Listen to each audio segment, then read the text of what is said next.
So here we are in Prenzlauberg once again in the studio of Christian Vance.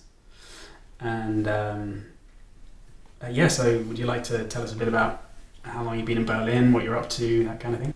I've lived here now over 2 years. I've visited many times before, even stayed a few months, but this time it was for good.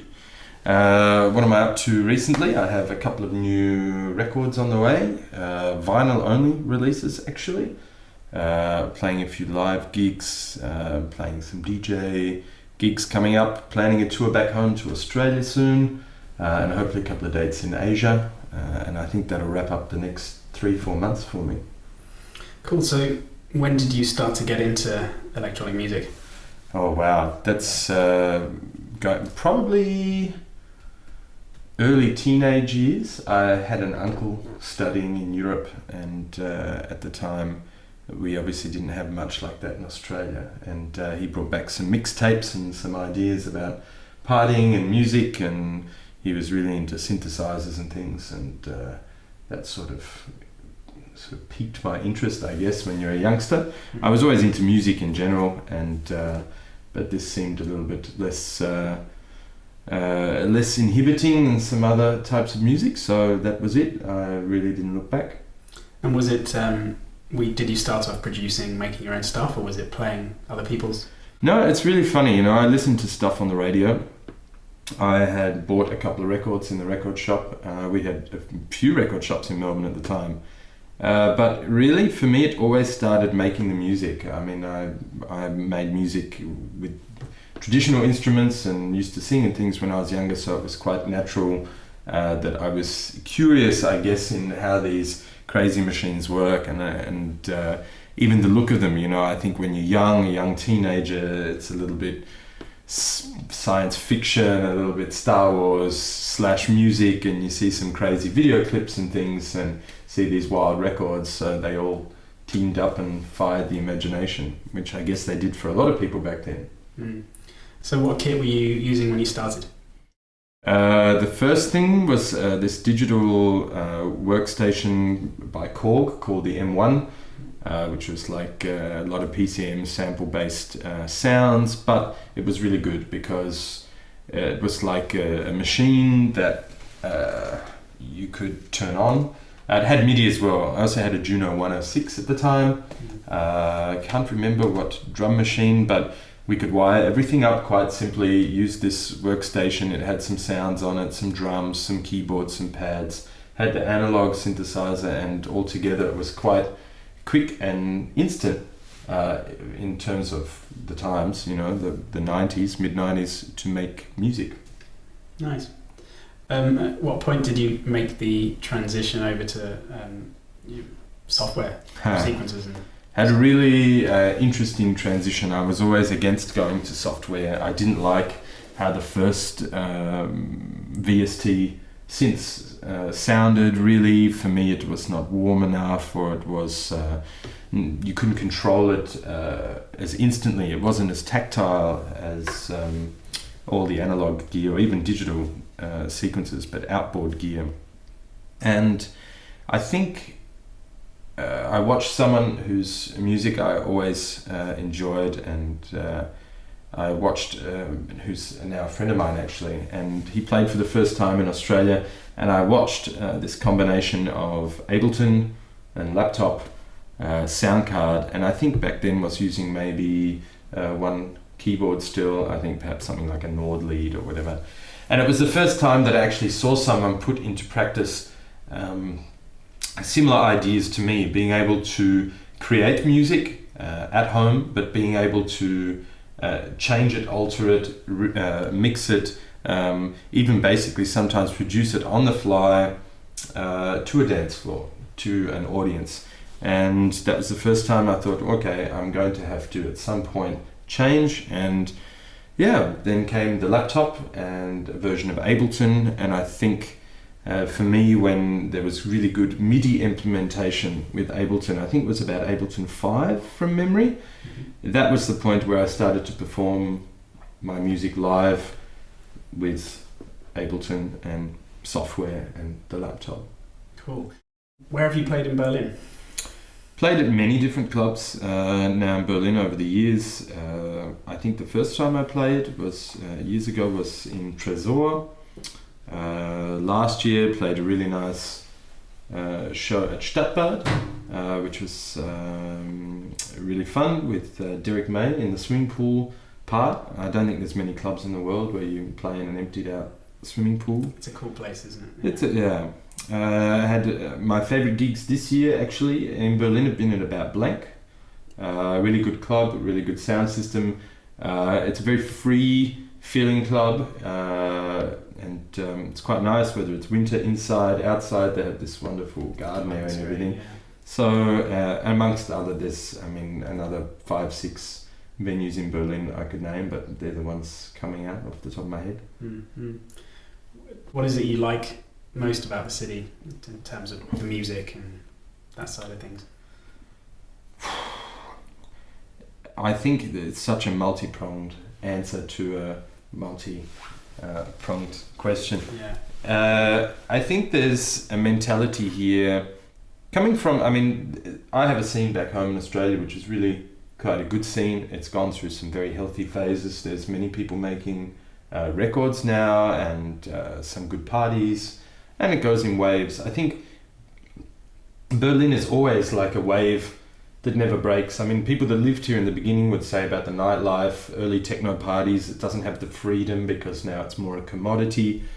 Look, there's always venues in Berlin where it's not so much a commodity. There are places on a Sunday or a Monday morning that you go to that perhaps are not so featured on the techno tourist map, but they've still got this great energy, a freedom.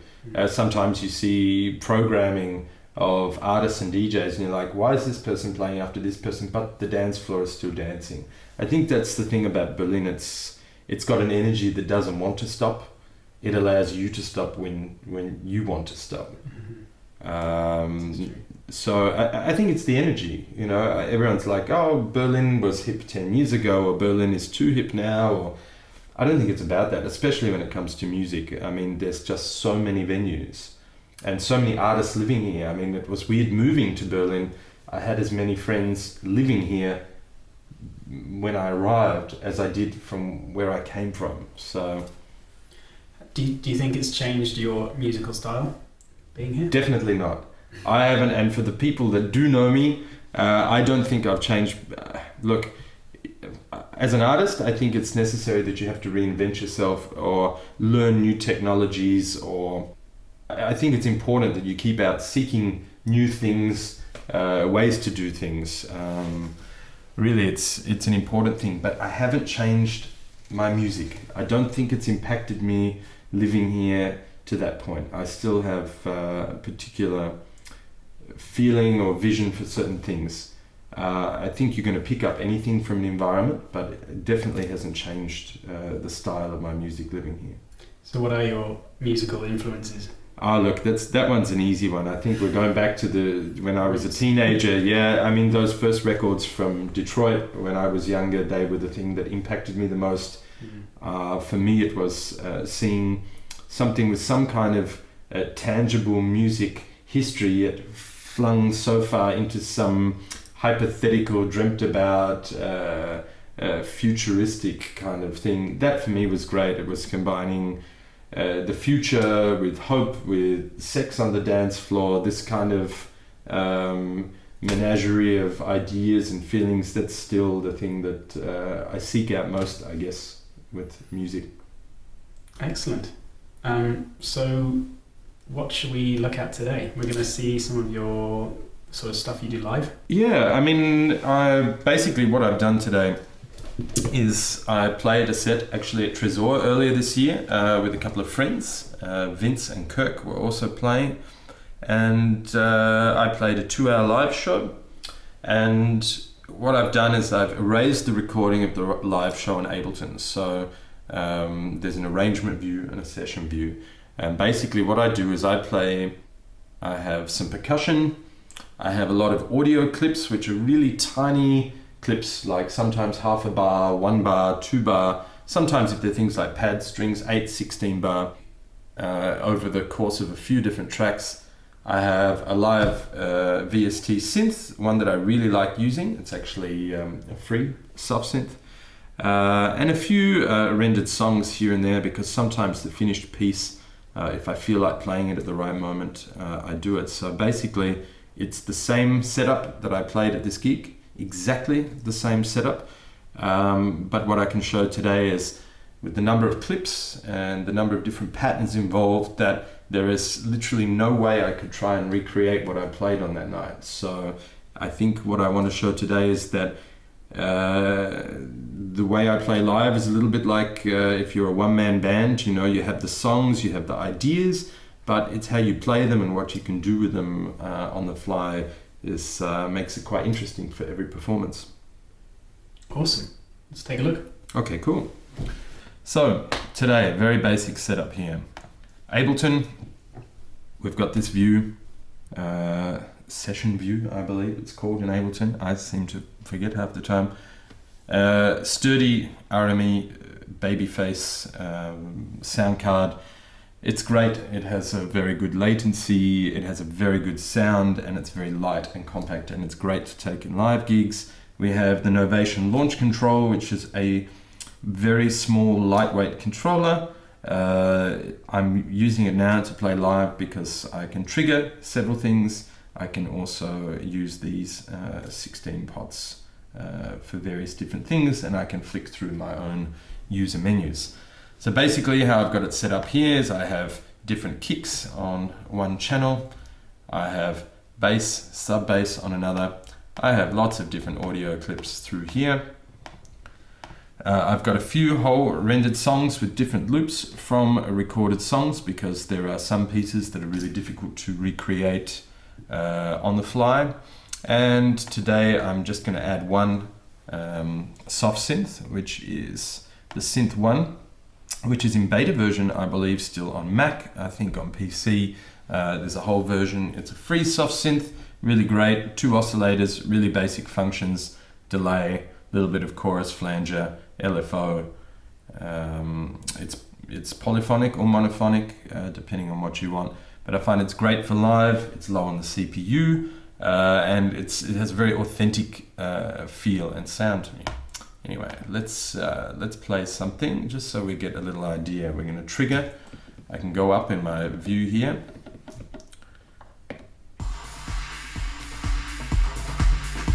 Take a little bit of the reverb off. And there we go, standard loop. Using everything here. Now, I've just got these set up for volumes at the moment, so we can do this. The reverb. Take out that bass and sub. Let's open up this synth and have a look.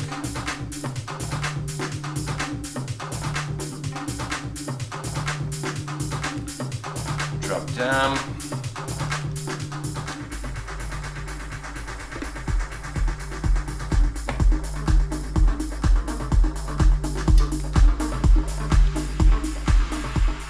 So you can see here, synth loaded up, and you'll hear it come in. Let's give it a little bit more volume.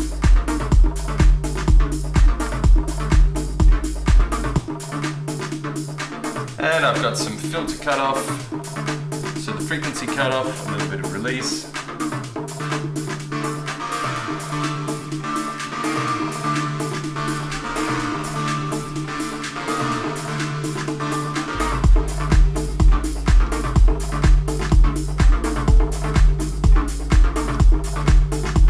So yeah, there we have it. Really basic, 64 bars, 128 bars, whatever it is. That you can create tension, you can do something really basic just with pure audio, a kick drum, and one software synth.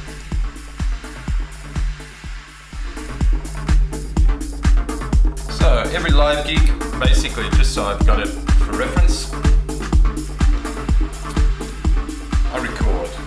Mistakes and all, but it's usually pretty fun to go back and listen to what you're doing on stage. And here we have the Synth View, and of course you can see exactly there There's the release and the frequency. Let's have a look at the soft synth again. And just here we have the amount of the filter, frequency, resonance. We have a bit of a delay on the master, which is here. Standard Ableton delay, ping pong delay, and I can introduce all the instruments just like that.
On the master. Let's just turn it a little bit down like that.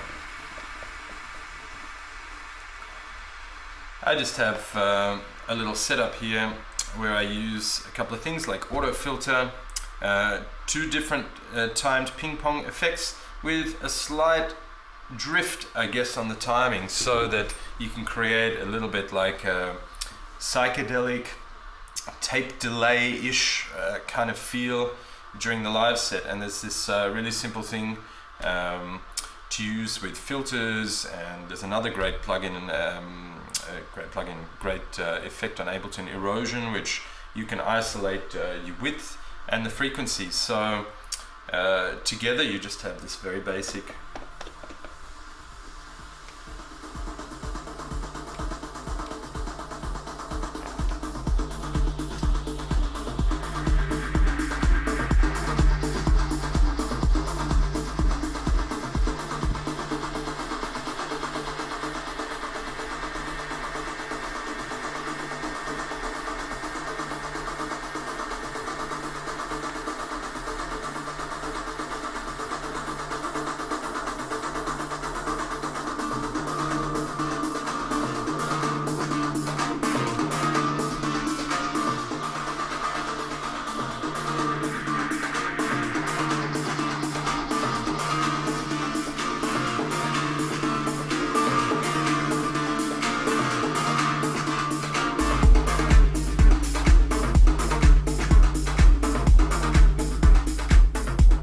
yeah, there you have it.